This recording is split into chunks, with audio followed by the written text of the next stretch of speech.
মায়ের স্থানের মহানাম যজ্ঞের মহাপ্রসাদ খেতে উপচে পড়ল ভক্তদের ভিড়।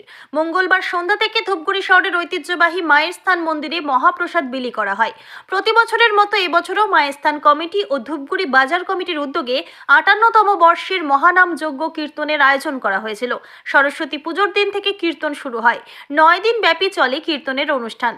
শহরের অন্যতম একটি মন্দির মায়ের স্থান।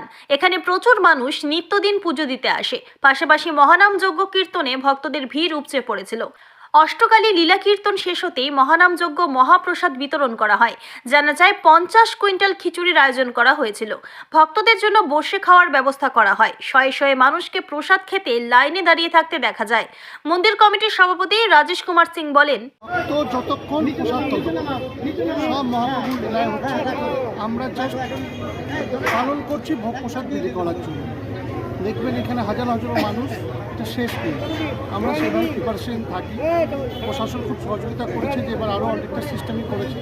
আপনি দেখেছেন এক লাইনে কত মানুষ বসেছে, এরকম কন্টিনিউ চলবে, প্রচুর মানুষ ভিড় হবে এবং এটা একটা ঐতিহাসিক মাত্রা পায়। ধূপগুড়ি মহানাম যজ্ঞ যেটা মায়ের থানে হয়, এটা বহু পুরনো। এখানে প্রচুর মানুষ প্রসাদ দিতে আসেন, যেটা বলবার মতো না।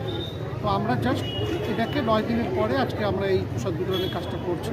আমরা খুব আনন্দিত যে যেভাবে ভক্তবৃন্দরা এখানে এসে প্রসাদ পান করছে এবং একমাত্র আমরা এইভাবে বসিয়ে সবাইকে কিন্তু নিয়ম মাফিক খাওয়ানো হয় এবং আজকে সকাল থেকে কাজ চলছে।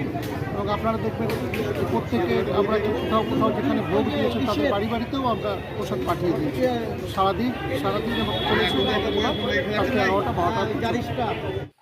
ধূপগুড়ি থেকে ভাস্কর মোহন্তের রিপোর্ট, আমাদের টিভি।